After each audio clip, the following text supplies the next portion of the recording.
Hop, hop, on va recommencer. Voilà. Allons-y. Donc, sans transition, ou plutôt avec transition, petit rappel de ce qu'on a vu jusque-là, très, très, très, très, très rapidement. On a détaillé les premiers prémices de ce qui était, on ne peut même pas dire perceptible, mais en tout ni imaginable. On ne sait pas trop quel est le... Chérie, c'est pas possible ça. Chérie, il y a un tiroir. Bon, on va recommencer. Il y a un tiroir plein de petits pas au sous-sol. Il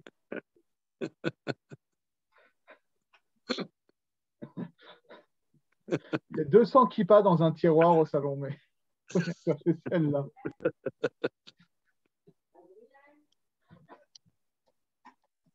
Allez, tu fermes, s'il te plaît. Donc, on avait décrit, en tout cas, esquissé une description de certains niveaux d'expression de la lumière divine, en réalité indicibles et indescriptibles, qu'on avait exprimé comme les lumières des oreilles et les lumières du nez, et dont on avait dit très, très rapidement, finalement, que c'était, en quelque sorte, les racines d'éléments particulièrement spirituels et inexprimables du langage ou de la pensée. On ne sait pas très bien dans quoi on est exactement. En tout cas, voilà, des choses qui s'exprimaient par la musique, qui s'exprimaient par le rythme, qui s'exprimaient au niveau de ce qu'on entend sans pouvoir le mettre en mots, du souffle qui va animer tout ça. C'était ça la lumière des oreilles et du nez. Et là, on va passer à un niveau un peu plus concret, qui sont les lumières de la bouche, justement. Alors, je fais quand même une petite introduction parce qu'on va très vite rentrer dans les choses très techniques.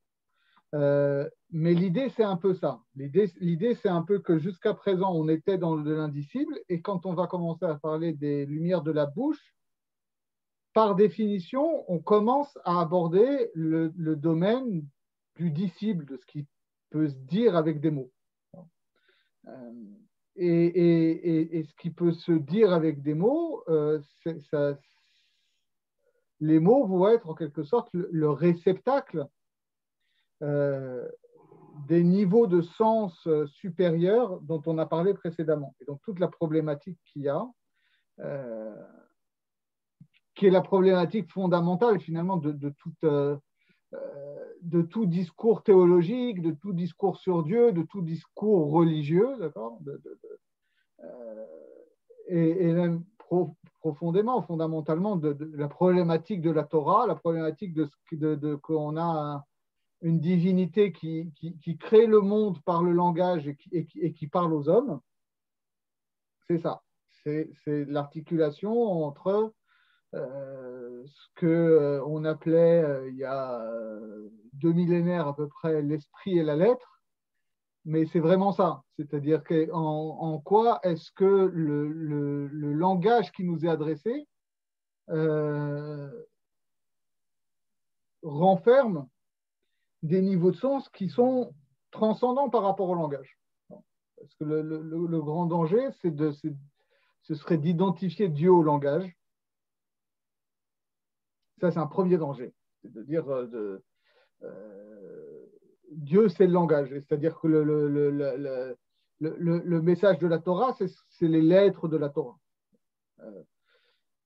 Et le danger inverse, c'est de dire, ben non, justement, les lettres de la Torah, et quand on dit les lettres de la Torah, ça veut dire aussi bien, ça veut dire essentiellement les mitzvot de la Torah. Okay, tout ça, c'est qu'un emballage extérieur, mais l'important, c'est ce vers quoi ça fait signe.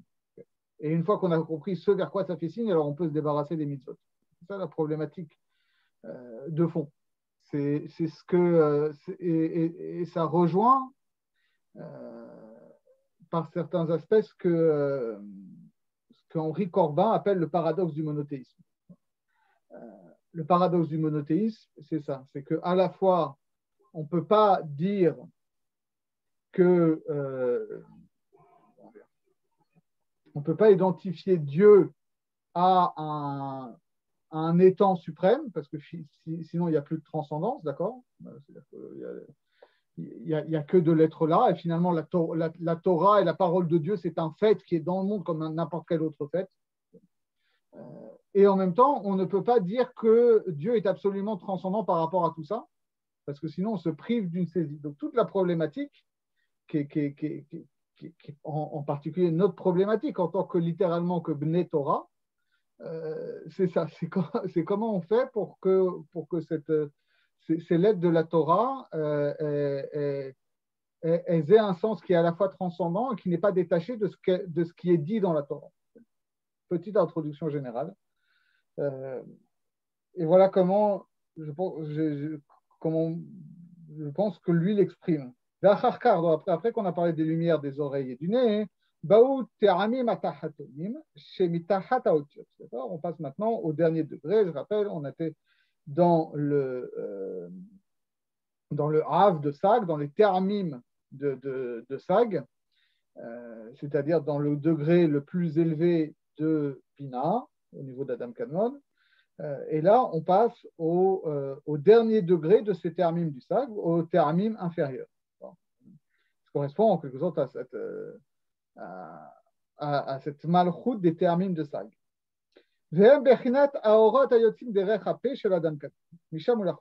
les lumières qui sortent de la bouche de Adam Kadmon.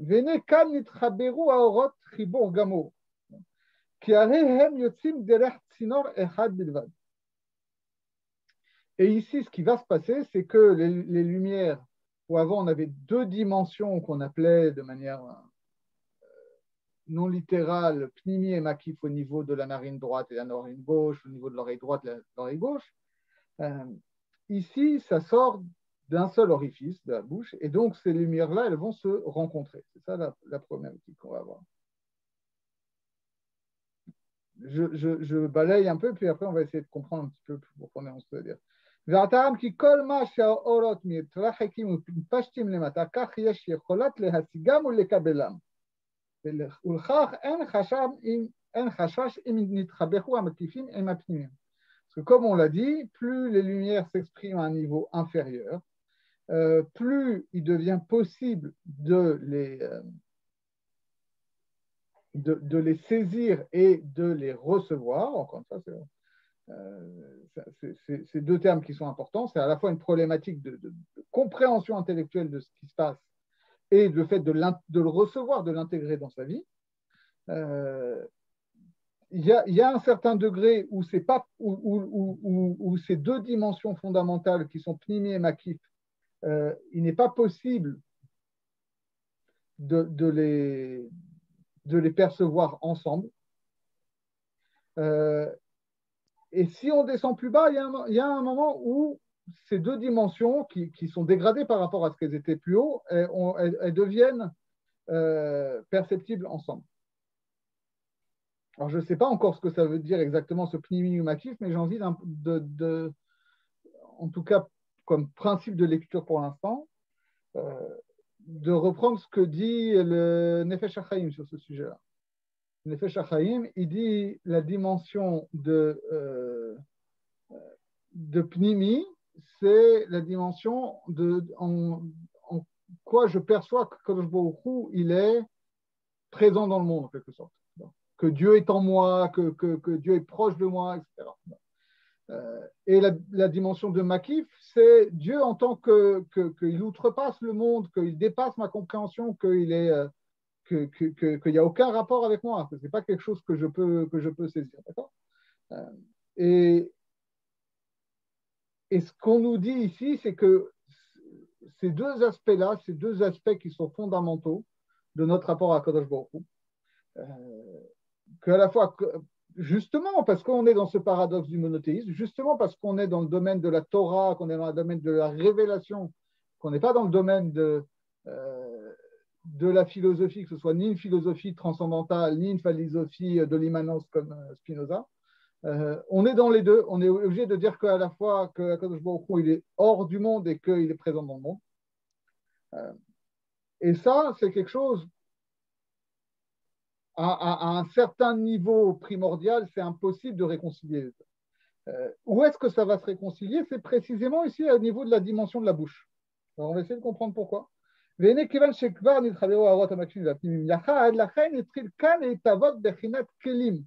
donc, comme on l'a dit, c'est du fait qu'il va y avoir cette rencontre entre les makifim et les pnimim que va commencer à venir à l'existence la dimension des kelim, des réceptacles. Est-ce qu'on peut dire quelque chose? Oui, bien sûr, bien sûr. Ça veut dire au niveau de la bouche, parce que le langage est un mystère.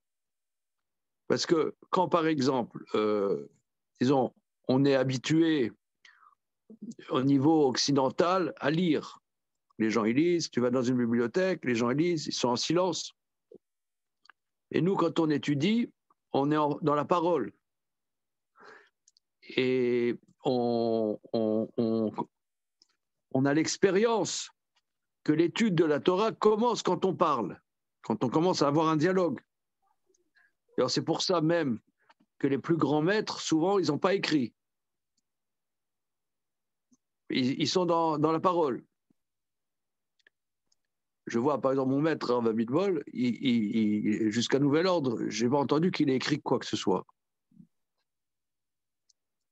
Mais bon, c'est pas le seul. Le Harizal, je crois, il a écrit que les Zmirot de Shabbat, c'est tout. Bon. Enfin, et un pérouche sur le Sifra des Sniuta.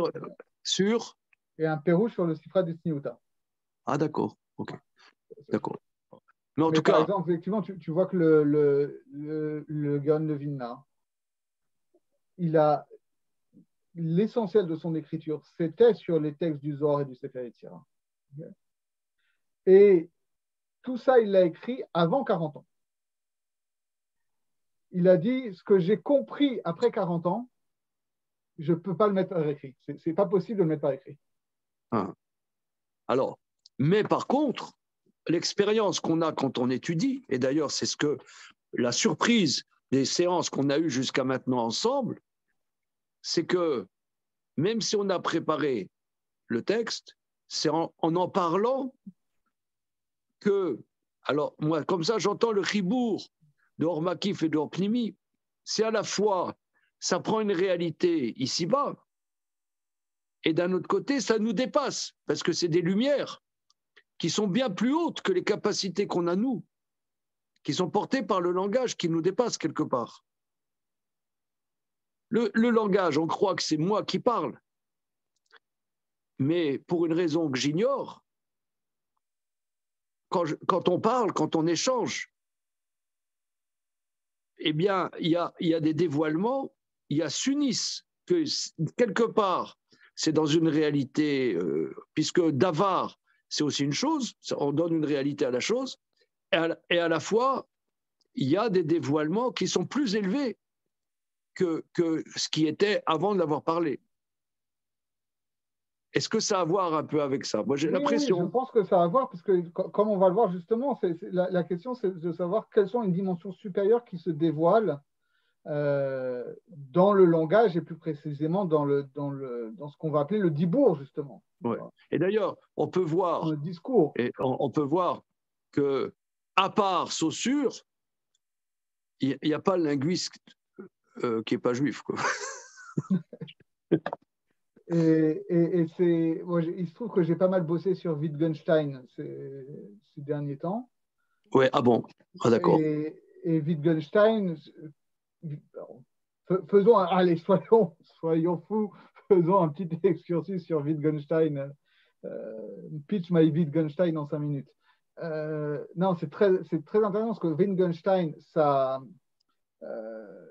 toute sa philosophie, ça tourne autour du langage. Ça tourne autour de ce mystère qui est que le langage permet de dire le monde, qu'il n'y a de pensée que dans le langage, que le langage trace les limites à la pensée, mais qu'en même temps, ces limites du langage, elles permettent d'embrasser le réel tout entier. Alors, et dans sa première philosophie, c'est une approche scientifique, c'est-à-dire que c'est la logique qui va permettre de définir ce qui peut être une parole qui a du sens. Mais après, dans sa deuxième philosophie, ça va être une réflexion beaucoup plus profonde, que finalement, on est toujours à courir sur qu'est-ce qui se dit dans le langage. Et dès qu'on essaie de dire qu'est-ce qui se dit dans le langage, par définition, on est toujours encore dans le langage. Et donc, on a cette illusion qu'il y aurait une intériorité qui s'exprime dans le langage, mais que finalement, dès qu'on essaie de saisir cette intériorité, qui serait derrière le langage, en quelque sorte, et ben on est toujours dans le langage. Et donc, finalement, la seule chose qu'on peut faire, si on veut réfléchir sur le monde et sur l'âme et sur la pensée, etc., c'est de réfléchir sur comment le langage fonctionne. Et cette réflexion-là, elle se mène par le langage. Mais en même temps, comme tu le dis, c'est-à-dire que nous, on a cette expérience-là,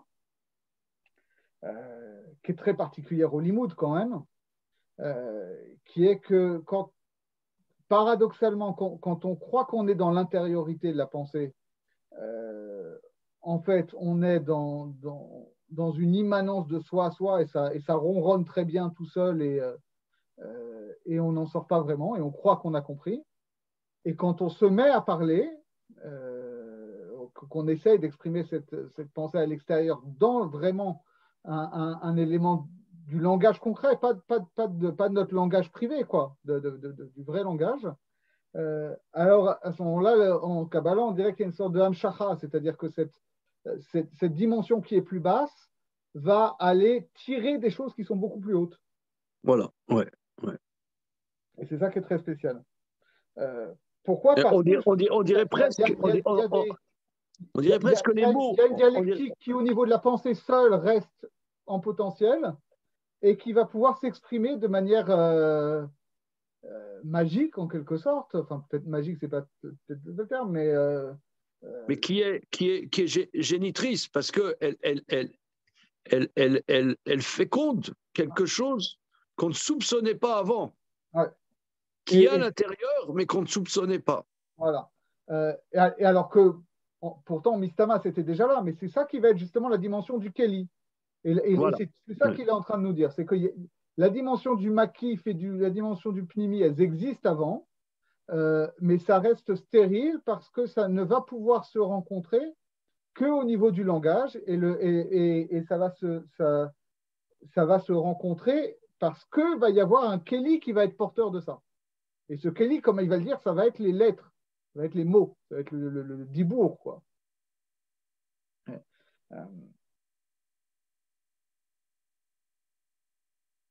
Et alors, l'innovation, c'est que nous, on aurait tendance à penser de manière naturaliste, parce que pour nous, les mots, c'est naturel. Donc, on se dit, ben voilà, c'est à ce niveau-là que le makif et le pnimi vont pouvoir se rencontrer parce qu'il y a déjà les kelim des mots. Là, le chidouche qu'il apporte, c'est non. C'est justement, c'est la rencontre du makif et des pnimi qui va créer les mots. Non.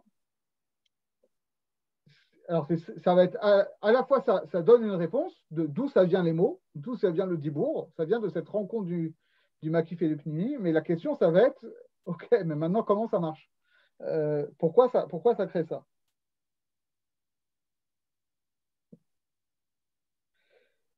Enfin, et là, chez Akelim Haïlé, alors, chez M, Zachim Betachlit à Zechut, Kemo chez Niver, d'accord? Sauf qu'évidemment, là, comme on est au niveau d'Adam Kadmon, donc on est au niveau des Shorashim, on n'est pas au niveau du langage proprement dit de la Torah, on est au niveau de la racine de ça, donc forcément, les mots dont on parle ici ne peuvent pas être les mots tels que nous on les entend communément. D'accord? Le fichar, Adain lo nitgale kan, rak bechinat keli echad bilvad. Ça va être la grande particularité des orot apé de Adam Kadmon. c'est qu'il ne va pas y avoir différents kélim, comme on va avoir après 10 kélim pour les 10 sphirotes, d'accord? On va avoir un seul kélim. Alors, qu'est-ce que ça va être ce kéli? Est-ce que c'est une lettre? Est-ce que c'est un mot? Est-ce que c'est un nom?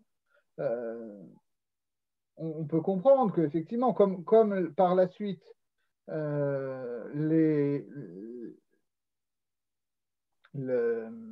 les kélim, ça va, pour le dire rapidement, en Kabbalah classique par la suite, euh, on va désigner les lumières qu'il y a dans les sphirotes par toujours le nom, le Yudke Vavke avec différentes Nekudot, et les Kélim des séphirotes vont être désignés par différents noms divins.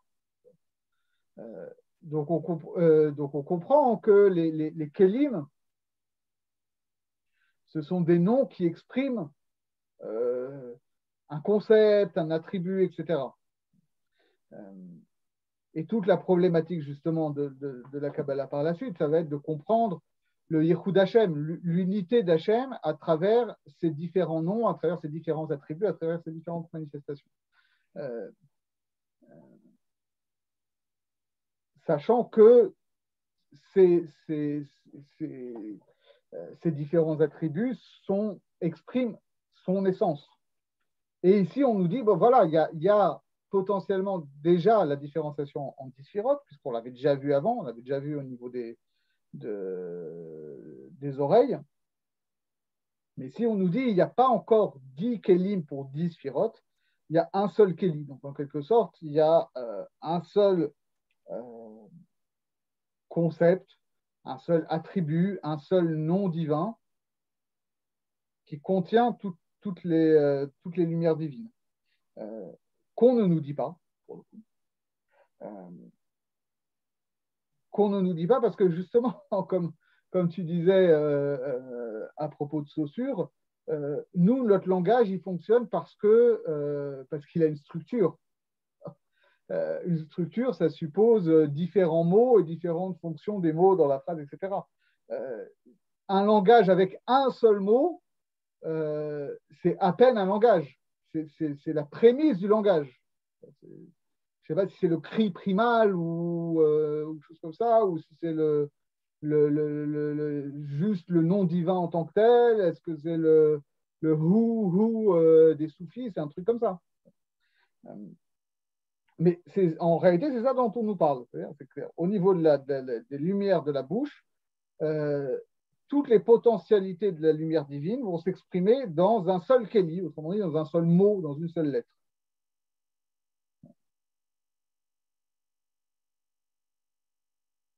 Velu aorot nikraim akudim. Et donc ces lumières-là, on les appelle akudim. Perush ha'inyan hu ki hine ketiv dans Bereshit. Dans Bereshit, il est écrit quand Yaakov raconte ce qui s'est passé avec donc cette expérience des brebis pour les faire se multiplier et qu'elles aient les caractéristiques physiques qui faisaient qu'elles lui étaient attribuées à lui. Il disait Vaesa Ainai Vaera Bachalon Veine Ha'atudim Ha'olim Alatson Akudim Nekudim Ubrudim. Donc, et je levai les yeux et je vis en rêve et voici alors, Ha'atudim, je ne sais pas comment on traduit Ha'atudim. C'est les choses qui doivent venir ou. Regardons une traduction rapide quand même.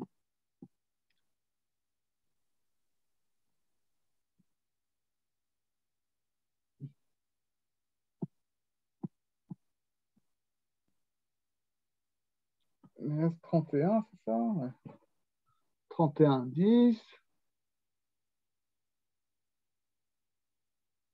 Oui, Ha'atudim, en général, on traduit que c'est les mâles. Mais Atudim, c'est la shon Atid, d'accord? C'est le futur qui monte sur le petit bétail. Ils sont, comme on l'a dit, donc cerclés, littéralement attachés, pointillés et constellés. Vegam ketiv akudim nekudim ubrudim. Kiraiti et kol asher lavan ose lecha. Et dans le verset suivant, là c'est encore plus extraordinaire.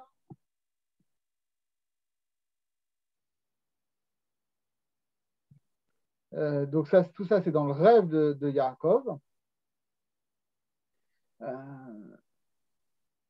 Voilà, je lève les yeux et vois car donc les Hatoudim qui montent sur le petit bétail sont Akoudim, Nekudim ou Brodim, car j'ai vu tout ce que Lavan, Roselar, te fait. Bon, ça, jusque-là, on l'avait déjà vu, on avait compris que ça venait de ce pasouk-là, mais là, il va nous rajouter un chidouche incroyable. Quelque chose qui est même choquant, on va dire, pour notre bonne conscience religieuse. Dans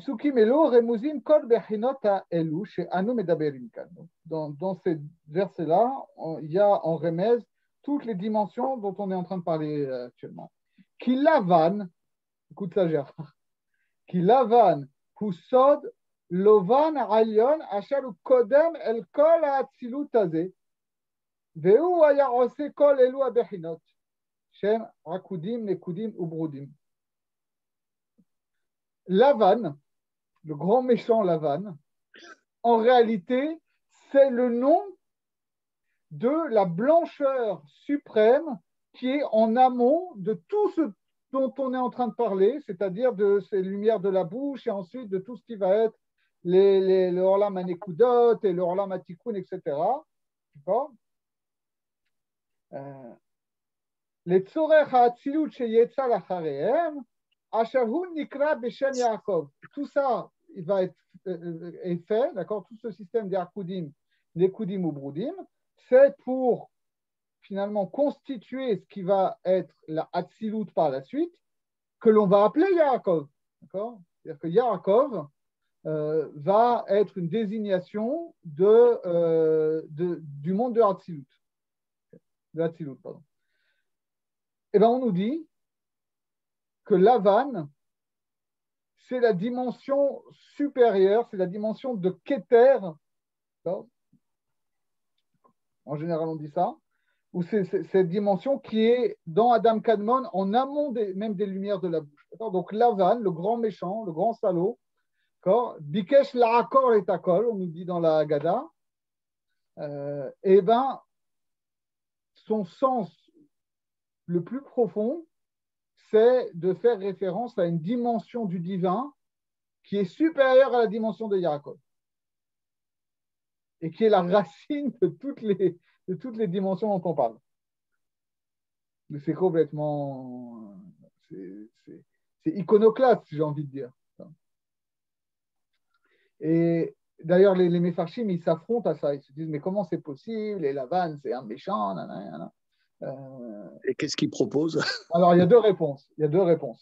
La première réponse, c'est de dire Zé Leumatser Arsa Elohim, que finalement,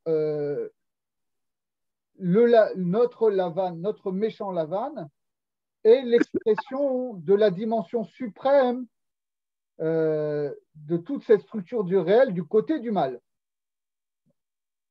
Mais il renvoie par miroir à cette dimension suprême du côté du bien. Et en même temps, c'est ultra pchat. C'est-à-dire, pourquoi est-ce que Lavan, il s'appelle Lavan? Pourquoi il s'appelle blanc? Pourquoi il a un nom aussi positif? Alors qu'il n'y a pas moins blanc que Lavan. Et de l'autre côté, ça, c'est le Lechem qui propose ça. Et ça, c'est aussi fondamental. C'est un enseignement fondamental de la Kabbalah qui est difficile à accepter, mais qui explique beaucoup de choses. C'est que plus quelqu'un est un méchant, une ordure, une pourriture dans la vie, vraiment quelqu'un qui descend dans les profondeurs du mal, plus c'est le signe que la racine de sa neshama est haute. Alors, ça ne veut pas dire que les gens qui ont une racine de la neshama élevée sont forcément des salauds, Ça peut aussi être des grands tzadikim. Mais ça veut dire que, que pour être un grand méchant, il faut une grandeur d'âme, ça dénote une grandeur d'âme, malheureusement, qui est équivalente à celle des plus grands tzadikim. On peut peut-être, parce que on a l'impression comme ça, que Esav aussi, quelque part, un aspect plus grand que... Parce que le problème, c'est le problème, disons, de comment concrétiser les lumières, comment concrétiser le hashpa qui vient d'Hachem. Mais il y a... disons, le juif qui accomplit Torah ou mitzvot, il se limite. C'est quelqu'un qui se limite. Mais il y a quelqu'un qui ne supporte pas les limites, il ne peut pas faire Torah ou mitzvot. Mais quelque part, quelqu'un qui ne veut pas faire Torah mitzvot, il ne supporte pas les limites parce qu'il est d'un monde de l'illimité, ou il croit qu'il est dans le monde de l'illimité. Oui, c'est ce que le Rav Kook dit à propos des vrais athées. C'est-à-dire que pas des athées tièdes qui n'en ont rien à faire. Petite seconde.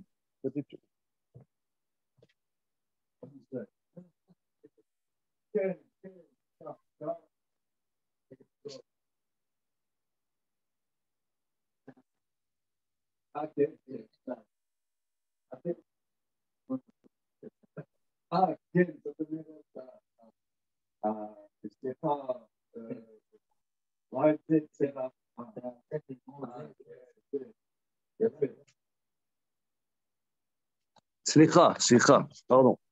C'est des athées militants, c'est parce que c'est en réalité des gens qui ont une exigence théologique et existentielle vis-à-vis de Dieu qui est tellement forte qu'ils ne peuvent pas se contenter du discours religieux plan-plan qu'on leur sert. Et que donc finalement, la vraie limite, elle ne passe pas entre les religieux et les non-religieux et entre les tzadikim gmourim et les rechaim gmourim. Elle passe entre des gens qui ont une grandeur d'âme, une grandeur d'aspiration d'âme, et des gens médiocres, ce qui n'est pas forcément péjoratif, hein, mais des gens qui sont bien dans ce qu'ils sont et qui ne vont pas bouger, qui vont être qui vont être des bons juifs ou des bons goyim, ou alors des mauvais petits juifs ou des mauvais petits goyim, mais qui font du mal à la petite semaine, quoi. Et pourquoi je dis ça? Parce que c'est vraiment très important, parce que ça touche aussi à toute notre perception de l'histoire. C'est-à-dire qu'on dit traditionnellement, comment est-ce qu'on explique, d'après Rambam, la question de la Hashgacha Pratit? C'est que finalement, quelqu'un qui... Akadosh Baruch Hu, il a une infinité de plans. C'est-à-dire qu'il sait en fonction de ce qui se passe à chaque instant, comment agir ou ne pas agir pour faire en sorte que les choses se produisent conformément à son plan. Et donc, nous, on a notre libre arbitre aussi, c'est-à-dire qu'on peut choisir de jouer un rôle là-dedans, et donc à ce moment-là, on s'inscrira dans un plan A, où on a un rôle et où on bénéficie donc d'une Hashgacha Pratit parce qu'on fait partie du plan d'Hachem, ou alors si on décide qu'on ne veut pas jouer de rôle dans ce plan, alors Kadosh Baruch Hu, il choisit un plan B où on ne joue pas de rôle et où donc on ne bénéficie pas de Hashgacha Pratit parce que vu qu'on a décidé de ne pas jouer de rôle dans ce plan, finalement qu'on soit là ou qu'on ne soit pas là, ça ne change rien. Donc ça, c'est pour les tzadikim. En réalité, pour les Rechaim, c'est pareil. C'est-à-dire que c'est comme ça que Rambam il explique à propos de Paro pourquoi est-ce qu'il a été puni. Parce que Paro, il s'est dit, oui, ok, il y a une nécessité du Shibud Mitzrayim, et donc moi, je vais endosser le rôle du méchant. Et donc, c'est pour ça qu'il est puni, parce que si le Paro avait dit non, et moi, je ne veux pas jouer ce rôle-là, Kadosh Baruch Hu aurait dit, de toute façon, t'inquiète pas, Chazak, toi, tu restes un sadique, et j'ai plein d'autres Réchaim qui sont prêts à jouer ce rôle. Donc, tu es puni parce que tu as choisi d'endosser ce rôle de rachat. Mais en même temps, et c'est ça qu'on nous dit, c'est qu'un un rachat qui est prêt à jouer le rôle de Paro, ça ne peut pas être un rachat médiocre. Okay, ça ne peut pas être, comment il s'appelle là, Marco Mouli ou je sais pas quoi. C'est qui Marco Mouli? Le mec qui a arnaqué des millions à la taxe carbone, là. Je ne connaissais pas. Ok, c'est-à-dire, c'est ça le paradoxe, c'est que pour être un grand rachat, malheureusement, il faut avoir eu le potentiel d'être un grand sadique. Et c'est quelque chose qu'on va retrouver tout le temps en Kabbalah, qu'on va nous dire que la racine de Paro, elle est extrêmement élevée, la racine de Esav, elle est extrêmement élevée. On va nous dire comme ça aussi, on va voir ça chez le Ramchal, on va voir ça partout, que, et en réalité, on voit ça déjà chez le Rambam dans Ilchot Melachim, à propos de Jésus. C'est très connu, d'accord? Il dit, c'est quand même d'une ironie tragique que cette personne-là, qui était persuadée d'être le Messie et qui pensait qu'il allait délivrer les Juifs, à cause de lui, les Juifs, en son nom, en tout cas, les Juifs, ils ont souffert comme ils n'ont jamais souffert. Et le Ramchal, il prolonge ça en disant finalement tous les faux Messies avaient quelque part une étincelle de Mashiach. Et plus ils avaient une grande étincelle de Mashiach, puisque jusqu'à preuve du contraire, ils ont tous échoué, plus grande a été leur chute et plus grande a été la catastrophe qu'ils ont entraînée. Et donc, il ne faut pas croire que Jésus, c'était Stam, quelqu'un comme ça, indépendamment du jugement historique qu'on peut porter sur lui, etc. Donc, d'un point de vue théologique, c'était finalement peut-être le meilleur candidat à la tâche de Mashiach qu'il a pu avoir. Mais parce qu'il a échoué, et que donc il n'est pas Mashiach puisqu'il a échoué, Al-Pi Halacha, et ben sa chute de quelqu'un qui avait la grandeur d'âme d'être Mashiach et qui n'a pas été Mashiach, a entraîné toutes les horreurs qui ont été faites en son nom pendant pratiquement 2000 ans et qui continuent à se faire aujourd'hui. Et d'ailleurs, c'est quelque chose qu'on va retrouver, mais pour le coup complètement perverti, dans la littérature sabbatéenne.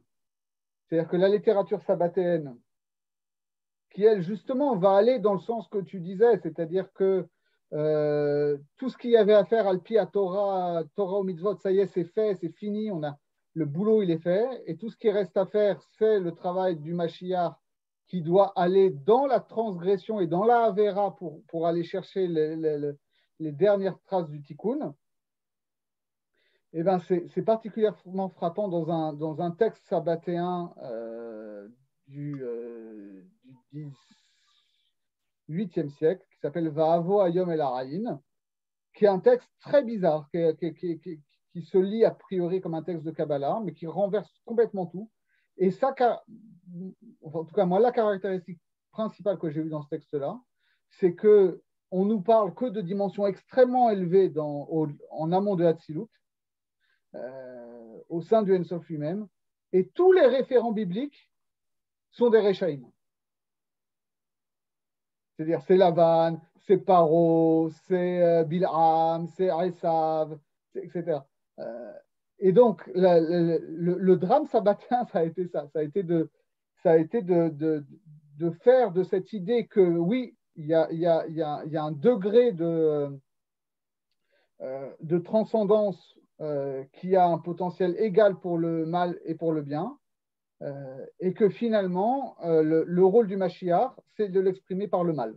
Bon, ça, c'est le délire sabbatin, mais on voit ici que il y a déjà cette idée-là qui est vraiment au niveau stylistique quelque chose qui est typique de la Kabbalah, qui est de renverser nos stéréotypes, de se dire, ben non, tu vois, la vanne, quand on te dit ça a toujours été un rachat, et ben finalement, c'est lui la dimension qui va engendrer Yaakov. Et je pense que sous ça, il y a une référence à l'Agada. Bikesh la'akor et akol. La'akor, ça veut dire à la fois déraciner, mais c'est la racine de Ikar, c'est lui qui a enraciné finalement. C'est parce que, à la base, la dimension d'où vient Lavan, c'est la racine de Yaakov, que Lavan, le personnage historique, a pu vouloir chercher à déraciner Yaakov. Sinon, il n'aurait pas eu ce pouvoir.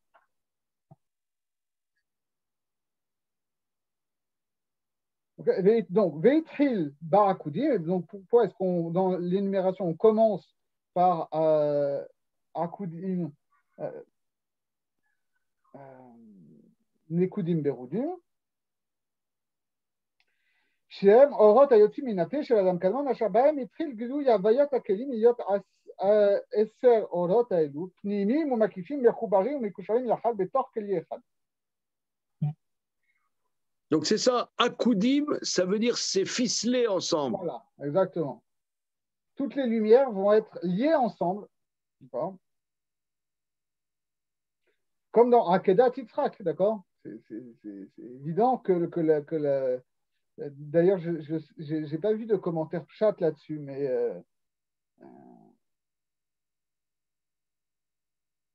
ce serait intéressant de voir quelque chose sur en quoi est-ce que parce que je l'ai vu quand même quelque part ici dans les commentaires sur Etzraïm, que finalement, comme c'est là que vont apparaître les Kélim, et que, en quelque sorte, c'est là qu'on va avoir aussi l'expression des Gvurot, la première dimension du din. Or, on sait que Gvura, c'est Yitzhak. Donc, c'est pour ça aussi que ça s'appelle Akudim, parce que ça renvoie à l'Akedat Yitzhak. Sauf que justement, là, ça va être des Akudim parce que cette dimension de Gvura, de Kelim qui va commencer à s'exprimer ici, elle est encore complètement liée. Et donc, elle ne s'exprime pas en tant que Gvura en tant que telle. Ah, d'ailleurs, il le dit juste après. Ah, d'accord. Asher le Sibazo, Nichaim Akudim, il Hashem va Yaakod et Yitzhak. Rotzelomar va Yikshor, d'accord? Comme Shinbar Be'edrat Hashem. אבל האורות היותר עליונים של האוזניים והחותם לא נתעברו בפרק הזה, כיוון שעדיין לא נתגלה להם חוויות כלים. Donc c'est pour ça que précédemment, parce que là on va pouvoir commencer à, parce qu'on a des kelim, on va pouvoir commencer un peu à parler des sphirotes, d'accord, mais au niveau des oreilles et du nez, il y en avait, mais on ne pouvait pas s'étendre dessus parce que justement, il n'y avait pas de dimension de Kelly qui permettait de les saisir. Donc, il n'y avait pas de pasouk, il dit. Il n'y avait pas de pasouk pour ouais, ça. En quelque sorte, il n'y a pas de pasouk. Ouais, parce que le pasouk, c'est quelque chose qui commence à se concrétiser quelque part. Par définition, un pasouk, c'est des mots. Ouais. Donc, pour que ça puisse s'exprimer dans des mots, il faut que ça soit dans une dimension qui rentre dans le langage. Ouais. Exactement. La harkar, les matas, okay, donc après, on va passer beaucoup de temps sur Nekudim et Brudim. והנה בהתחבר האורות הפנימיים עם האורות המקיפים תוך הפה, לכן בצאתם יחד מחוץ לפה, קשורים יחד, הם מכים ומבטשים זה בזה. Donc du fait que ces lumières, les makifim et les pnimim, sortent de la même bouche,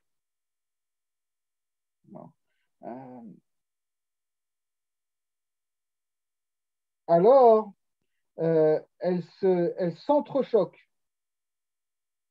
l'une à l'autre.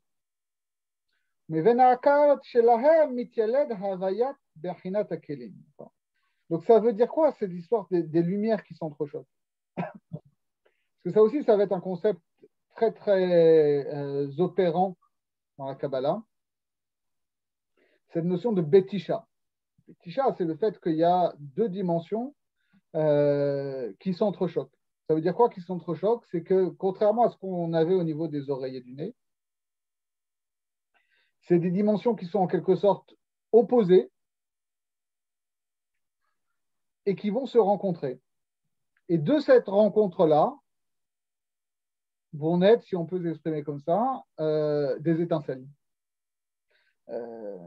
C'est-à-dire, ce qu'on va nous expliquer techniquement, c'est que voilà, typiquement, il va y avoir une béticha entre les Horot des Chassadim et les Horot des Gvurot, et ça va engendrer un nouvel état d'être, un nouveau degré de Sphirot, etc. Mais Vateshim, c'est la même racine que Patish. Bon, c'est le fait de frapper avec un marteau. Et à mon avis, sous-jacent à cette idée-là, il y a ce passouk qui est Fatish, Yefotset Sela. Le marteau qui frappe le rocher et qui crée des étincelles. Or, on sait que ça, c'est une métaphore classique dans le Midrash pour exprimer précisément ce dont on parlait, c'est-à-dire le fait que quand nous, on va s'affronter à un texte de la Torah, ça va être un choc. C'est-à-dire que, et d'ailleurs, on sait très bien que c'est le leitmotiv de la yeshiva des étudiants, c'est l'étude sur texte, c'est ça, parce qu'on se confronte à un texte. Quand on se confronte à un texte, il y a du choc, il y a de la résistance, il y a la rencontre de contraires, comme dans une chavruta, qui crée des étincelles, qui fait émerger des lumières, qui fait émerger du sens. Et fondamentalement, c'est ça dont on nous parle. On nous dit, voilà, les lumières pnimim et makifim, il y a un certain niveau où, en tout cas pour nous, il n'y a pas de saisie concomitante possible des deux, donc il n'y a pas de béticha, il n'y a pas de rencontre des deux. À partir du moment où il y a une rencontre possible des deux pour nous, alors les deux notions s'entrechoquent et elles vont créer des mots. Alors nous, on le perçoit à l'inverse. C'est-à-dire que nous, on a déjà les mots et on va frapper ces mots avec le marteau de l'étude pour faire ressortir justement les contradictions qu'il y a dans le texte et la lumière qui est contenue dans le texte. Mais ce qu'on vient nous dire ici, c'est en réalité ce mode de limoud, il est possible parce que les mots eux-mêmes sont en quelque sorte le précipité qui naît de la réaction chimique, du choc chimique entre ces deux opposés. Et la reine nikra makom hazeh P. C'est pour ça que le lieu où ça se passe, c'est P, la bouche, qui P begematria sag chavbet otiot. P85, c'est 63, le nom de sag, donc qui on a dit le nom de la pensée, de bina, de l'intellection, et des 22 lettres, c'est-à-dire de l'élément du langage concret.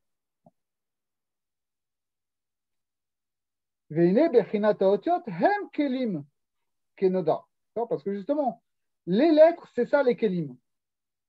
Le langage concret avec des mots, avec des phrases, etc. C'est ça les kelim qui vont exprimer donc les orotes qui sont le sag, qui sont la pensée. Mais la grande illusion, ce serait de croire que nous, on a accès à une dimension de la pensée en amont du langage. On peut la supposer. Ici, on nous dit qu'elle existe. Mais pour nous, c'est insaisissable. La pensée, ça passe par le langage. Or, le langage, c'est essentiellement, comme tu l'as dit Gérard dès le début, c'est essentiellement une confrontation avec quelqu'un à qui on s'adresse et une confrontation avec nous-mêmes qui fait qu'il y a des choses qui vont jaillir qui n'étaient pas présentes, enfin qu'on croyait ne pas être présentes. ולכן נרמז בפה שם שק ועוד הכ"ב אותיות, ירמוז על מה שנתחדש במקום הזה, עניין גילוי הוויות הכלים שנתגלי כאן על ידי כ"ב אותיות. אוקיי. והנה מן הפה הזה יצאו... Une seconde. Mais bon, c'est absolument extraordinaire. C'est dingue. Ça dépasse l'entendement.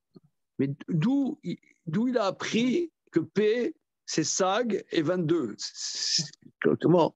Il a trouvé ça quoi? Un matin? Il s'est réveillé le matin? Ou Alors, c'est je ne sais quoi? pas, justement, je me posais cette question-là mais c'est un travail qui n'a pas été fait dans ce sens-là.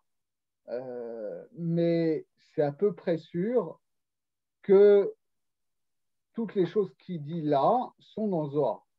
Ah bon? D'accord. Alors, il faut comprendre comment le Harizal est enseigné. Parce que nous, on a des Sfarim qui sont bien faits, comme ça, avec des chapitres et tout. Ça, c'est le travail de Rabbi Chaim Vital. Rabbi Chaim Vital, il a étudié 1 an et demi avec le Harizal. Le Harizal est mort de manière très prématurée à 38 ans, ce qui était une catastrophe pour tous ses disciples. Et donc, le Harizal, le Rabbi Chaim Vital a consacré sa vie à essayer d'ordonner l'enseignement du Harizal, et donc il l'a réparti, voilà, comme on l'a dit, en Shmona Sharim. Premier char, c'est vraiment les textes que le Harizal il a écrit lui-même. Après, Shar Agdamot, c'est toute cette histoire de l'émanation des Sphirot et tout. Ensuite, il y a, je l'ai ici, je vais le placer. Ensuite, Shar Amamarim, c'est donc les commentaires du Zohar et de Chazal. Shar Psukim, c'est les commentaires des Psukim du Tanar. Shar Tfila, c'est les Kavanot de la Tfila. Shar Mitzvot, c'est les Tamei Mitzvot. Shar Ruach HaKodesh, c'est les techniques pour atteindre Ruach HaKodesh. Et Shar Gilgulim, c'est l'enseignement sur les Gilgulim. Mais le Harizal, il n'avait pas un programme scolaire où il disait, alors voilà, aujourd'hui, de 8h15 à 9h10, on fait Shar Agdamot, et de 9h15 à 10h10, on fait Shar Mahamarim, et après, c'est la récréation. Ça ne fonctionnait pas comme ça. Le Harizal, il enseignait dans l'autre sens. C'est-à-dire, il faisait un chiour. Il faisait un chiour sur le Zohar. Il prenait le Zohar, et à partir du Zohar, il fait ce que nous, on essaie humblement de faire, c'est-à-dire d'analyser le Zohar, de voir en quoi est-ce que ça rentre, ça éclaire des psukim chez Chazal, enfin des marim chez Chazal, des psukim dans la Torah, en quoi est-ce qu'on déduit des kavanot dans la tfila, etc., etc. C'est comme ça qu'il fonctionnait. Ça, c'est la première chose. Et l'autre chose qu'on sait aussi, grâce au travail d'Avigi notamment, c'est que nous, on a une présentation chronologique depuis Ensof jusqu'à notre monde, qui est comme ça dans Otzrot Haim et tout, mais ce n'est pas du tout dans ce CDR-là que le Harizal il a enseigné. Le Harizal il a enseigné dans l'autre sens, c'est-à-dire que l'essentiel de son enseignement, c'était sur Atzilut, sur les rapports entre Zahir Anpin, Nukva, Abba, Ima, etc., parce que c'est ça qui est vraiment le gouf à Zohar. Et ensuite, sur la toute fin, il arrivait en remontant de degré en degré sur ce que nous, on apprend au début. C'est ça la difficulté aussi. Mais je ne connais pas de sefer qui donne dans les marges du Etz Chaim ou du Otzrot Chaim toutes les mécorotes dans le Zohar. Par contre, l'inverse existe. C'est-à-dire qu'il y a des méfarshim du Zohar comme Migdash Meler qui, en face de chaque Mahamar à Zohar, l'explique à le pied à Harizal et renvoie au passage afférent du Harizal. Mais voilà, s'il y a quelqu'un qui veut se lancer dans ce travail-là, je suis preneur. Mais en tout cas, là, en même temps, il y a un principe fondamental qui est de dire, voilà, et c'est ce qu'il est en train de dire ici, c'est que les mots veulent dire quelque chose. Les mots naissent de la rencontre de concepts. Donc, on peut analyser les mots, et les mots s'analysent très simplement en lettres et en gematriotes. C'est moutard de faire ça. Okay, c'est moutard parce que la Gemara nous dit que c'est moutard et la Gemara nous donne les mécorotes dans la Torah, comme quoi on peut le faire, d'accord? On nous dit Gematria, Minatora, Minayin, etc. Donc voilà, on a le droit de faire ça. À partir du moment où on sait qu'on a le droit de faire ça, c'est pas compliqué. P, c'est 85, on sait que tu es dans la dimension de Sag, c'est 63. Tu te dis qu'est-ce qui, dans le mot P, vient compléter 63? 22. 22, c'est les 22 lettres. Ah ouais, voilà, c'est évident, en quelque sorte. Non, mais c'est ça qui est fort, c'est-à-dire que là, il te montre en action ce qu'il vient de dire. Il vient de te dire, voilà, un mot, c'est un objet concret qui naît de la rencontre de deux idées contradictoires. Et ben Oui, voilà, qui le mot P, jusque-là ne se rencontraient pas. ouais, ne se Elles rencontrent pas étaient, elles étaient, parce que la rencontre, pour nous en tout cas, pour nos capacités intellectuelles, n'était pas possible. C'était pas possible. Ouais.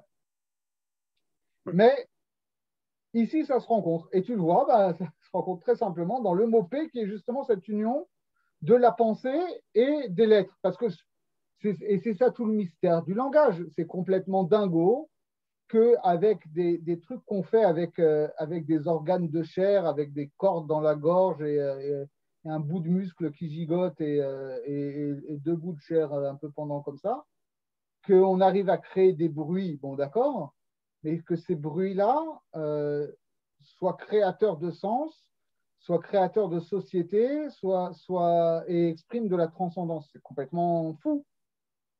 C'est ça la bouche. Je dis, c'est ça la bouche. Et ce qui est très important, ça on n'a pas le temps de le voir, mais peut-être qu'il faudrait étudier, c'est que c'est quoi le Mahamar de Rabbi Shimon Bar Yochai sur la bouche? Il dit, au début, je pensais que ce serait mieux qu'il y ait, que l'être humain il a été créé avec deux bouches. Une bouche pour les divrei Torah hein, et une bouche pour le reste. Hein, c'est ça le Mahamar. Et il dit finalement, non, je me suis ravisé parce qu'il ne faut pas qu'il y ait cette distinction-là. Attends, j'essaye de retrouver ça parce que je pense que c'est complètement le sujet en fait. Qu'il y ait une unité. Ouais.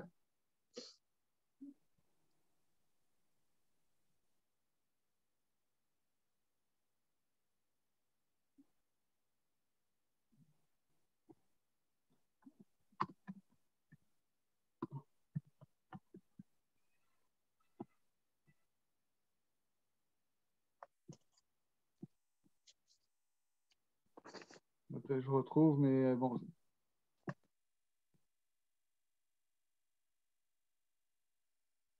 Bon, je ne retrouve pas. Mais il y a un petit gamme comme ça dans la Gemara où Rabbi Shimon Bar Yochai, il dit ça. Il dit au début, je pensais que ce serait mieux que l'homme il ait euh, une bouche pour les divrei Torah et une autre bouche pour le reste. Pour quand il veut dire du Lachon Hara ou quand il veut manger, etc. Et après, je me suis révisé, je me suis dit non, non, c'est une grande, grande chorma d'Hachem d'avoir créé une seule bouche parce qu'il faut que ces dimensions-là elles soient ensemble. C'est ça qu'on vient nous dire, et ça implique aussi le fait de manger. C'est-à-dire que même le fait de manger, finalement, c'est d'une manière qu'on ne comprend pas tout à fait, mais qu'on comprend quand on mange de la matzah à Pessah, quand on mangeait les corbanotes à l'époque, comme on devrait essayer de le penser à chaque fois qu'on fait une séouda. Manger, ça relève aussi du sens.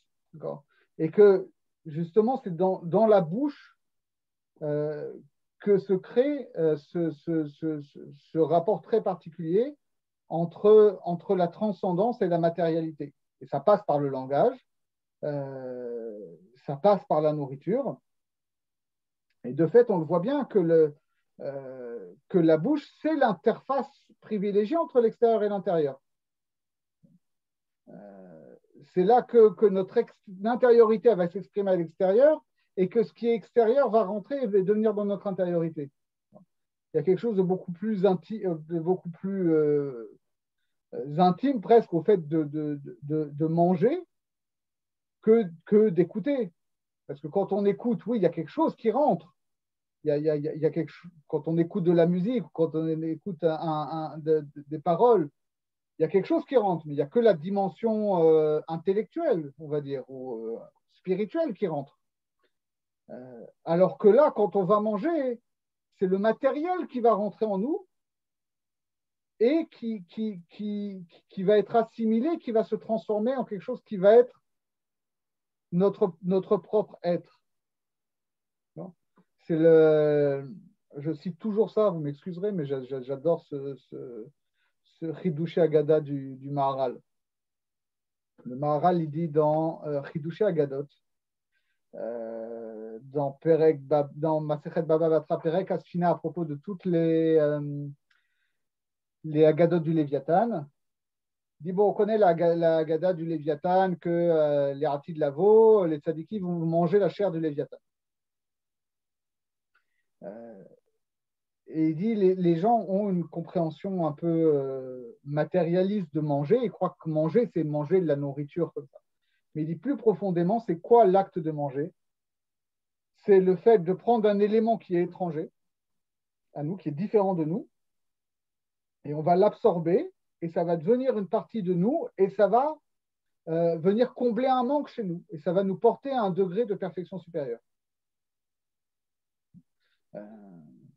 Et c'est pour ça que les anges ne mangent pas, par exemple, parce que les anges, ils ont pas de manque, et ils n'ont pas de possibilité de perfection. Ils sont statiques. Ils sont statiques.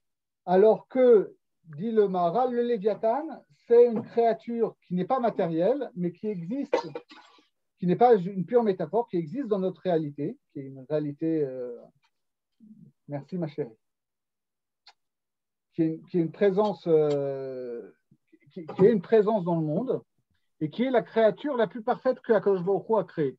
Pourquoi les anges ne pourraient pas se perfectionner? Parce que l'idée, c'est que les anges sont des essences statiques. Elles expriment certains aspects du réel. Si tu veux, les anges, c'est comme c'est des lois physiques.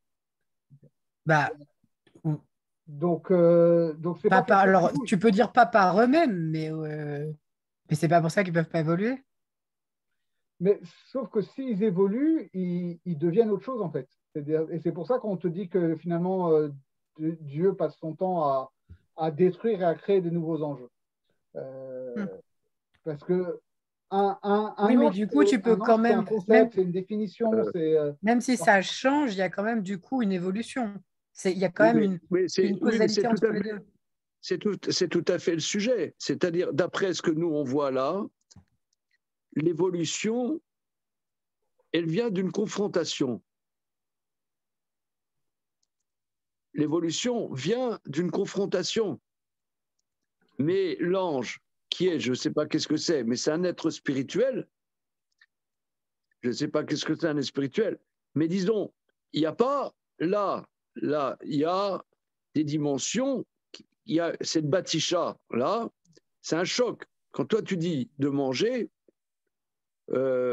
c'est vrai, nous, on est français, on est, comment dire, on nous a lavé le cerveau sur l'hédonisme français, et il n'y a rien de mieux que manger.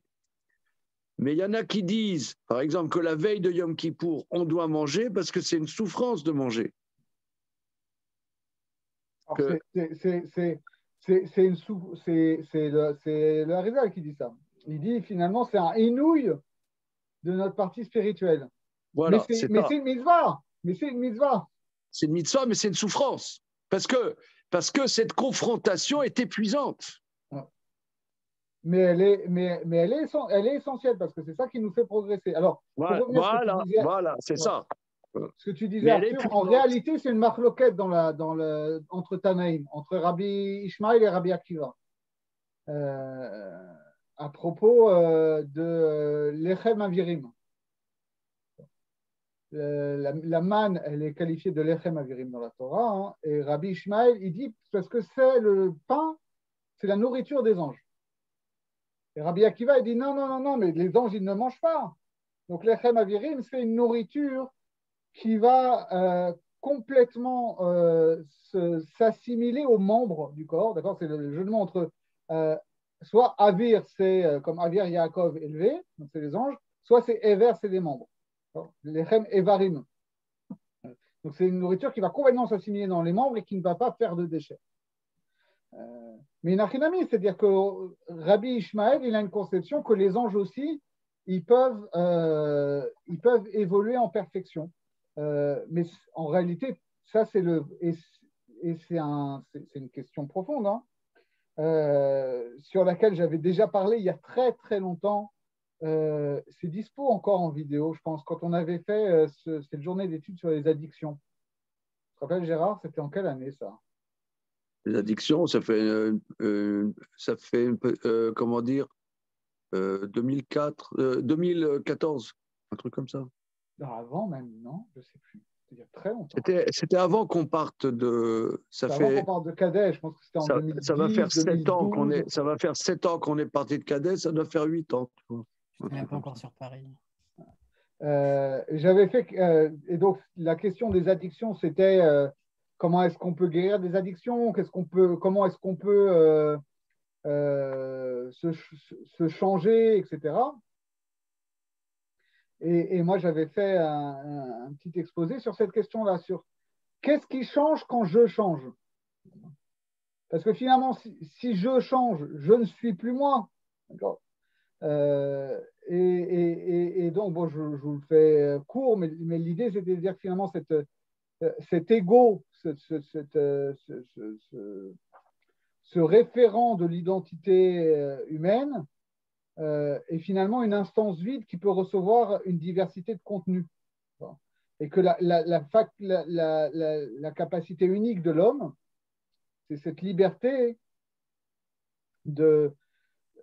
d'agrandir son ego, de ne pas rester limité dans un truc égotique, mais finalement d'accueillir dans sa conscience des dimensions toujours plus élevées, et donc qui est à la fois un agrandissement de l'ego et finalement un bitoul de l'ego, parce que ce qu'on croyait être fondamentalement, on se rend compte que c'est rien. Y a pas Mais du coup, justement, en faisant ça, on devient, comment on pourrait dire, de l'angélomorphisme. L'homme va pouvoir intégrer des dimensions angéliques à ce niveau. Oui, voilà. Mais la question, c'est est-ce que les anges eux-mêmes ont un ego? Si les anges n'ont pas d'ego, alors ils ne sont que des attributs, des puissances, etc. Et donc, dès qu'un ange devient autre chose que ce qu'il était, l'ancien ange a disparu et c'est un autre ange qui apparaît. Alors, peut-être, mais ça reste quand même une évolution.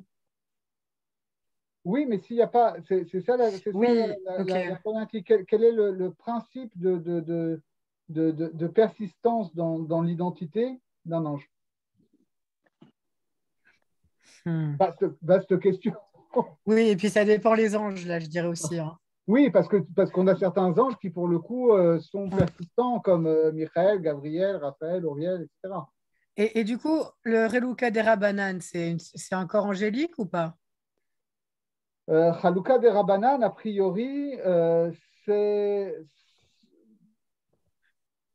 Je ne sais pas si on peut le qualifier d'angélique. En tout cas, c'est une sorte de corps spirituel qui est fabriqué à partir des mitzvot qu'on a faites dans sa vie. Donc, c'est en quelque sorte effectivement, c'est l'identité qu'on s'est construite dans sa vie par le fait de travailler à l'immortalité de son âme, en quelque sorte. Oui, mais du coup, on retombe sur cette même problématique d'alimentation non. Alors, Inachenami, tu auras le problème, est-ce que les âmes désincarnées, même dans Chaluka des Rabanan, mangent ou pas au Gan Eden? Et d'ailleurs, le Maharal dit, non, justement, tu vois bien que les Neshamot, quand elles sont au Gan Eden, elles ne mangent pas, elles sont juste baignées dans la présence de la Shrina qui les maintient dans l'être, comme des anges. Alors du coup, je suis désolée, mais alors du coup, qu'est-ce qui, eux, leur maintient l'ego? Les anges? Non, les âmes.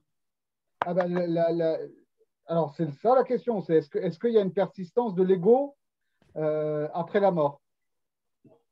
Et surtout après Triatamétim, du coup. Hein.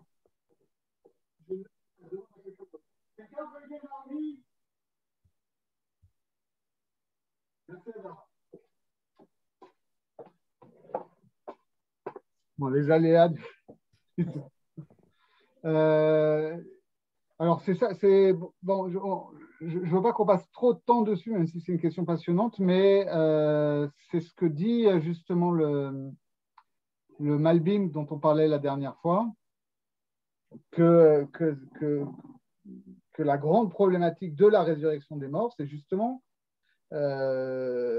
comment est-ce que on retrouve son ego au moment de la résurrection. Mais a priori, effectivement, quand on est une âme non incarnée, a priori, il n'y a pas d'ego. Désolé. Mhm. Alors, continuons un petit peu. והנה מן הפה הזה יצאו 10 ספירות, אורות פנימיים ו10 מקיפים, ונמשכים מכנגד פנים עד הטיבור של האדם. D'accord? Donc ces lumières-là qui sortent de la bouche, elles vont descendre non plus jusqu'au niveau du cœur, mais jusqu'au niveau du nombril.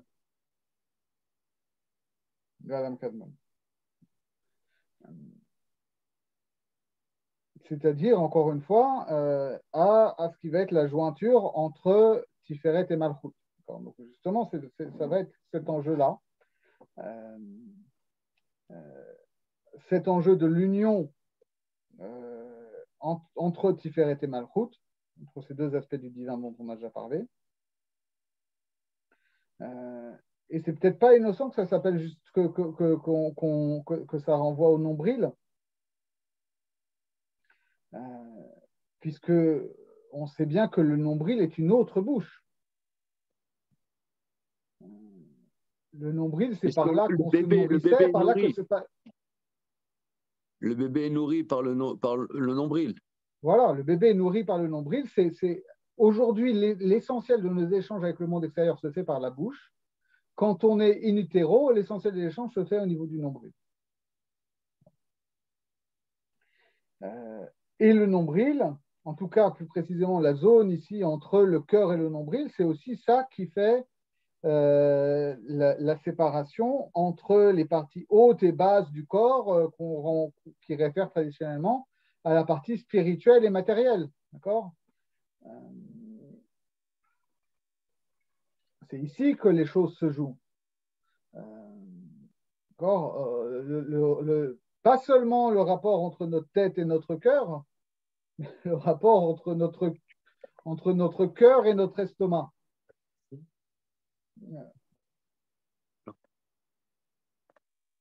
Bon, on avance un petit peu, mais on sent, en tout cas, peut-être encore confusément, qu'il y a ici tout un rapport entre le langage et la nourriture. Quelle seconde. סליחה? הבעיה של ייחוד, זאת אומרת. הבעיה של ייחוד. alors, כן, שאשתך תלך איתך. יעשו, כן? יסתדרו. אני חושב שכן.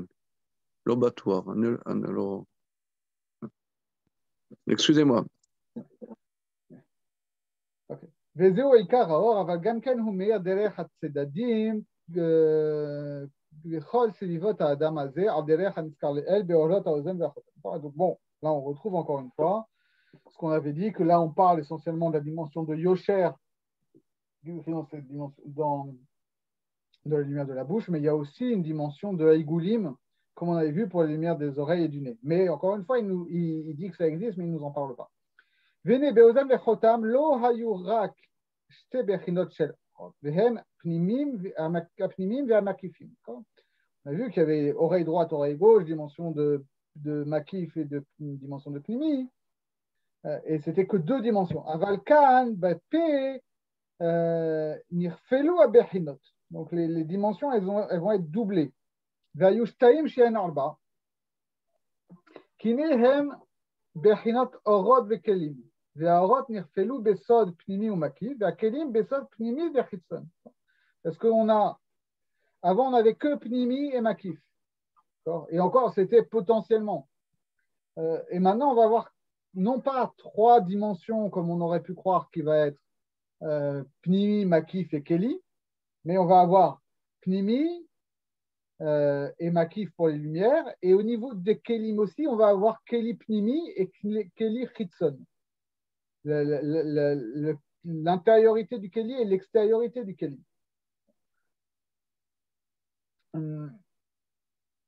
ואלו 4 בחינות, הם בחינת גילוי אותם 4 על פי הנזכרו לאל, שהיו בחותם.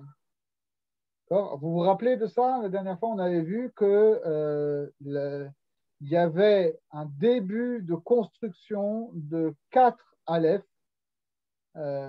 au niveau de l'union des lumières du nez et de l'oreille. Ça commençait à se manifester un petit peu dans le nez, mais on nous disait déjà, attention, en réalité, ça va se manifester réellement dans la bouche. Et on nous disait, donc il y avait 2 aleph qui s'écrivaient Yud, Vav, Yud. C'était oreille droite, narine droite, oreille gauche, narine gauche, oreille droite. Et il y avait 2 aleph qui étaient Yud, Vav, Dalet. C'était oreille gauche, Yud, narine gauche, He qui en fait Vav, Dalet. Et pareil, côté droit. Donc on nous dit, voilà, c'est 4, les 4 dimensions dont on parle maintenant, c'est-à-dire Or Pnimi, Or Makif, Keli Pnimi, Keli Chitson, c'est précisément ces 4 aleph dont on parlait. Qui a over venimshach derer pnimiut adam hazeh veyatsa derer hapeh. Donc en réalité, on nous disait que ces lumières-là, on nous a expliqué comment elles étaient construites au niveau des oreilles et du nez, mais en réalité, elles ne sortent, elles ne s'expriment qu'au niveau de la bouche.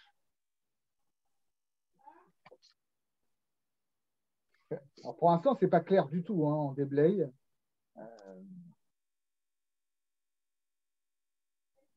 Vehine,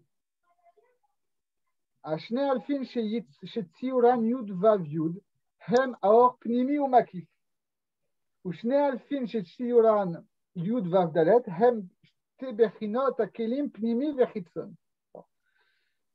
Donc, jusqu'ici, tout va bien. Les 2 aleph qui s'écrivent Yud, Vav, Yud, qui a priori sont les dimensions les plus élevées, ça correspond aux dimensions des lumières. Lumière Pnimi et lumière Makif.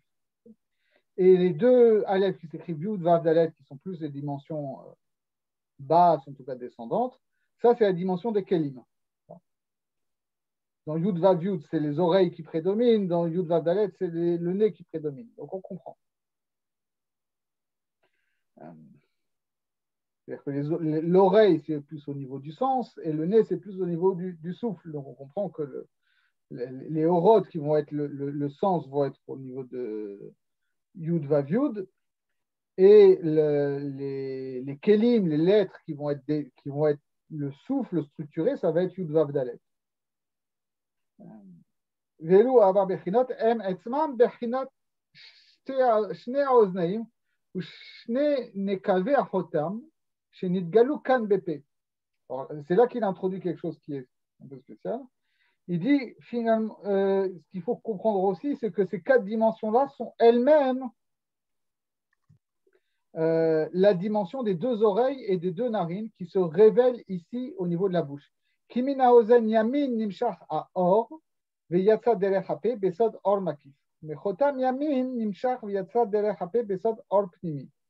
Umin ozen smol nimshach veyatsa venaase נמשך ונעשה בחינת חיצוניות הכלי בחוץ לפה, מחותם שמאל נמשך ונעשה פנימיות הכלי.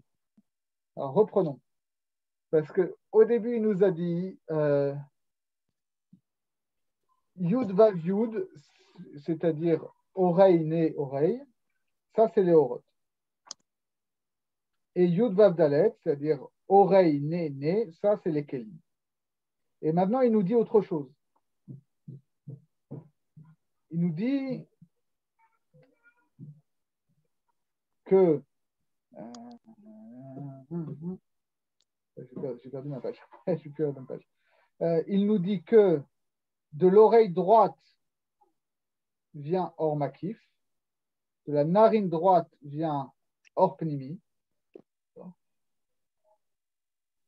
que de l'oreille droite vient Or Makif, ça, il n'y a pas de souci.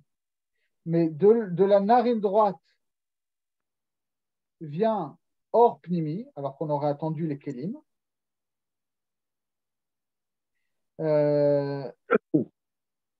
Et de l'oreille gauche vient Or Pnimi, Keli Pnimi. Pardon, non, j'ai dit des bêtises. Non, de l'oreille gauche vient Keli Chitzon, et de la narine gauche vient Keli Pnimi. Voilà. Donc, on a deux problèmes. C'est que.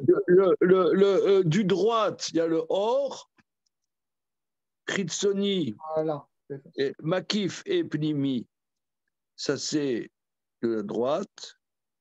Et de la gauche, de l'oreille, c'est Chitsonotakli, et du nez, c'est Pnimiotakli. Voilà. C'est-à-dire qu'on a 4 dimensions, ça c'est sûr. Donc, on a un carré. Et en fait, ce carré se construit de deux façons différentes. C'est-à-dire, je vais faire dans votre sens, d'accord? On aurait d'un côté, on a Yud Vav Yud de droite qui est hors Makif, Yud Vav Yud de gauche qui est hors Pnimi, et ensuite Yud Vav Dalet de droite qui est Keli Chitzon ou Pnimi, je ne sais pas, et Yud Vav Dalet de gauche qui est Keli Chitzon ou Pnimi. D'accord? Donc on a hors Keli Keli. Donc l'opposition, elle est d'abord haut bas et ensuite gauche droite. Et on a un autre paradigme qui est oreille droite hors Makif, narine droite hors Pnimi, oreille gauche Keli Chitzon, narine gauche Keli Pnimi. Et donc là, l'opposition primordiale, elle est gauche-droite, et l'opposition haut-bas, elle est secondaire. Alors, une petite seconde, mais ce que je n'ai pas compris, c'est qu'il a dit que c'est seulement à partir de la bouche que commence un aspect de Keli. Oui, parce qu'il nous dit que Inachinami, ce qui s'exprime par la bouche, c'est ce qui était déjà présent au niveau des oreilles et du nez.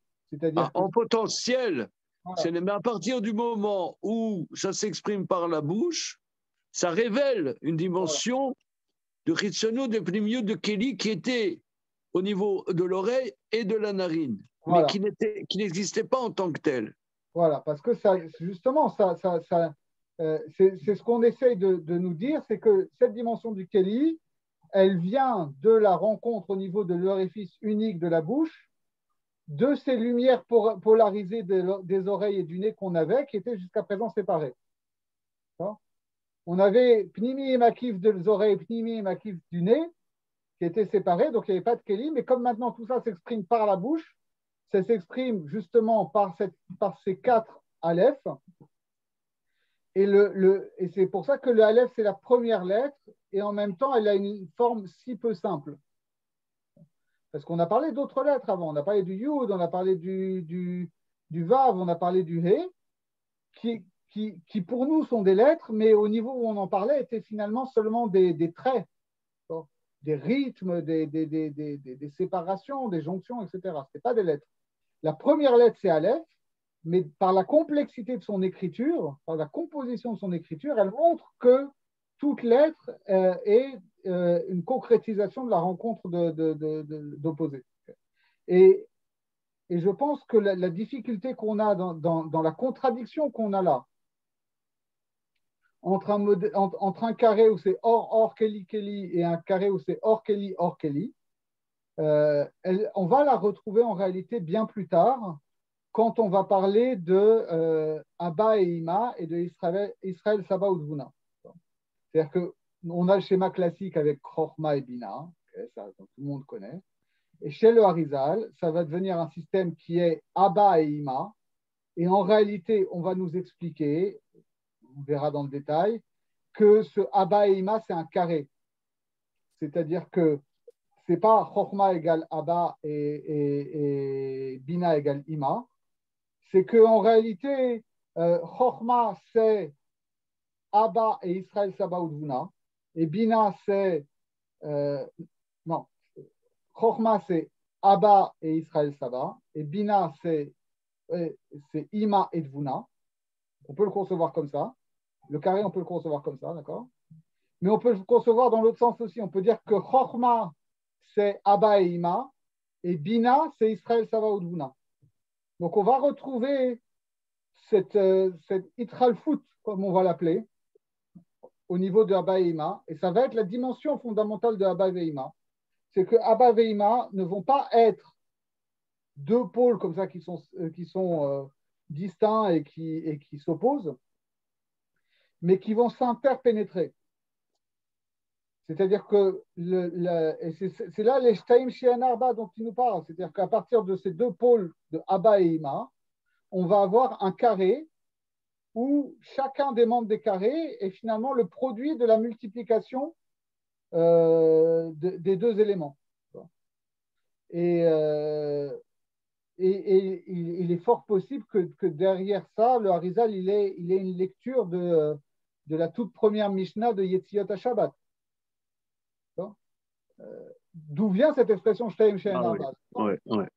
C'est précisément ça dont on parle, c'est qu'il y a quelqu'un qui est à l'extérieur, quelqu'un qui est à l'intérieur, et comment est-ce que ça se passe suivant comment on fait passer de l'extérieur à l'intérieur. Entre un intérieur et un extérieur. Ouais. C'est cette dimension-là. Et donc je pense qu'il ne faut pas forcément chercher plus loin que ça dans le détail, parce que la contradiction, elle est féconde ici. Oui, c'est à la fois les deux. C'est à la fois que les orot elles viennent de l'oreille gauche et l'oreille droite, et les kelim elles viennent de la narine gauche et de la narine droite, et en même temps que les orot viennent de l'oreille droite et de la narine droite, et les kelim viennent de l'oreille gauche et de la narine gauche. Parce que la dimension dont on parle ici, c'est précisément ça. Il va dire ça aussi au niveau, quand il va parler de Ahava. Le mot Ahava, il fait 4 lettres parce qu'il est construit comme ça, parce que c'est un carré. Ahava, c'est la rencontre de deux entités qui vont s'échanger une partie d'elles-mêmes. D'accord? Et donc, il y avait A d'un côté et B de l'autre. Et finalement, A va recevoir une partie de B et B va recevoir une partie de A. Et ils vont s'échanger. Qu'est-ce qu'ils vont s'échanger? Qu'est-ce que le symbole de l'amour, et en particulier de l'amour qui ne cesse jamais entre Abba et Ima, parce que la grande différence fondamentale entre le zivouk de Abba et Ima et le zivouk de Zeir Anpin et Nouva, c'est que le zivouk entre Zeir Anpin et Nouva, il n'est pas perpétuel. C'est deux dimensions du divin qui ne sont pas forcément conjointes. Pour le dire rapidement, entre Zeir Anpin, qui est le Dieu dont la Torah nous parle, et Nukvat, qui est le Dieu tel qu'on le vit dans notre expérience personnelle, il y a souvent un décalage. Okay, mais au niveau de Abba Veima, au niveau de cette dimension haute, c'est un zivoug perpétuel. Zivoug Tadir, dit le Zohar. Et ce zivoug-là, il s'appelle zivoug des Neshikim. C'est le zivoug du baiser. On est dans la dimension de la bouche ici. Et cette dimension du baiser, le baiser, c'est quoi? Comme on le voit, Vayipach be Apo Nishmat Hayim, dit le Midrash, tout celui qui insuffle, il insuffle de sa propre intériorité. Donc, le baiser, c'est un échange de souffle. Or, le souffle, c'est la lettre He. He, c'est le souffle. Et Ahava, c'est ça.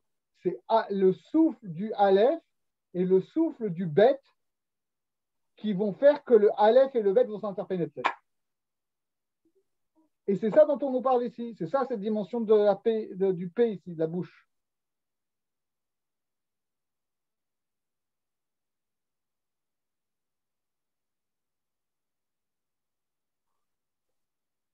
והנה הבא בחינות נכנסו בפה, כי הנה בפה יש בחינת הבל ובחינת דיבור. והנה ההבל הוא בחינת האור והדיבור הוא בחינת הכלי. Et donc, ces choses-là, elles vont s'exprimer au niveau de la bouche parce que justement, dans la bouche, il y a deux dimensions. Il y a le souffle, hevel, qui est le support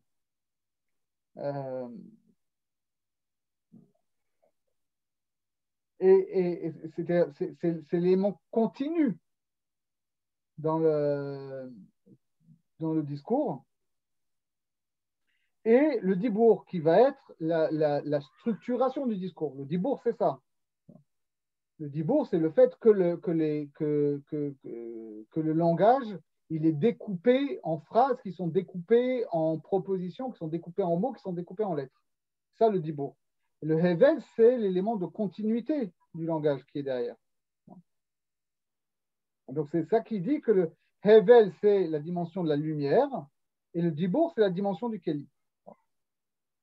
Alors, juste, je remarque une dernière chose, parce que autre bizarrerie dans notre carré dont on a parlé, c'est que on nous dit ici que le Kelly Hitson, il est au niveau de l'oreille gauche, et que le Kelly Pnimi, il est au niveau de l'oreille, de la narine gauche. Autrement dit, que la Hitsoniut Akeli, c'est une dimension qui est supérieure à la dimension de Pnimiut Akeli.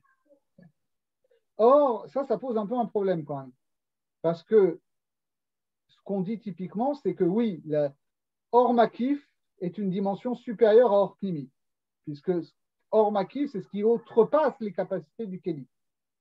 Donc, c'est ce qui est supérieur aux capacités du Keli. Mais normalement, on dit, et lui-même va le dire,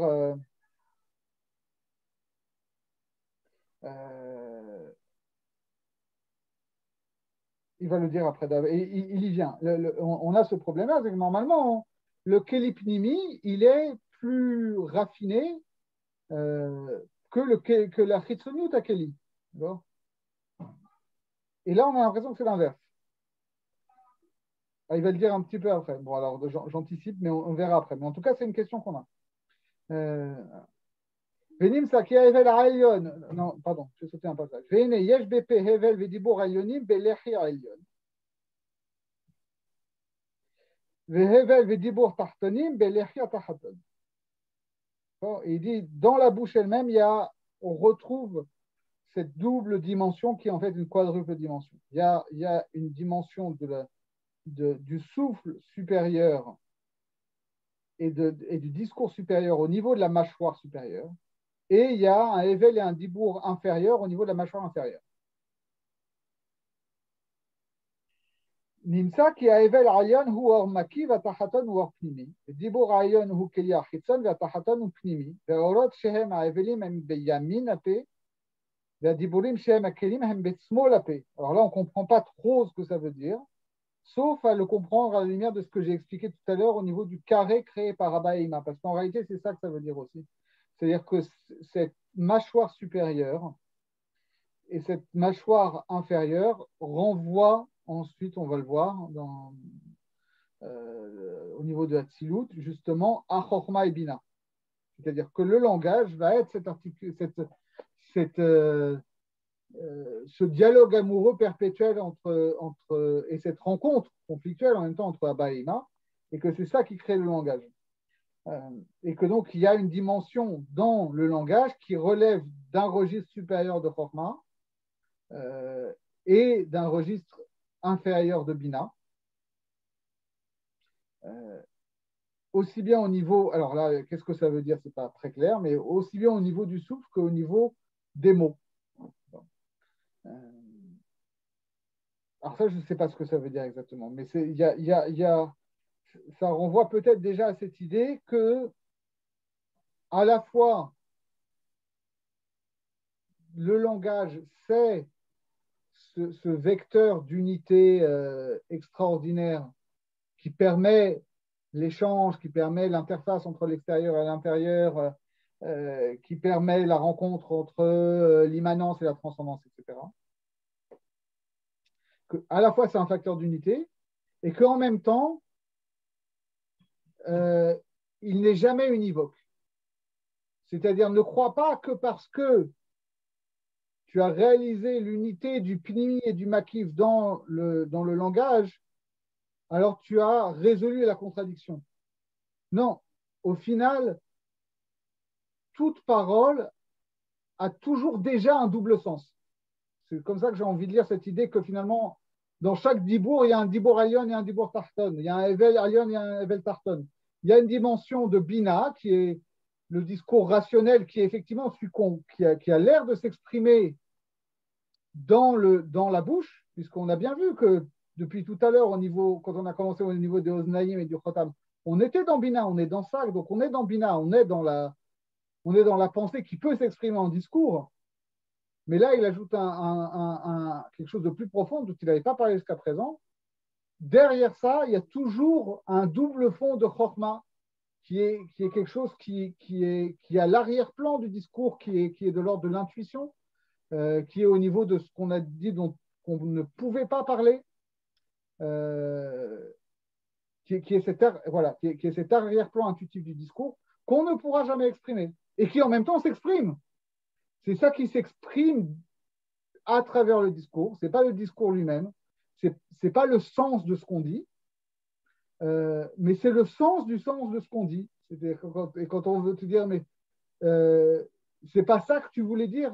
Oui, c'est ça que je voulais dire, mais à partir du moment où j'ai explicité ce que je voulais dire, alors c'est déjà passé dans Bina, c'est déjà plus dans Chorma. Et donc on a des doubles fonds infinis comme ça dans le langage. Et c'est ça qui fait la force du limoud.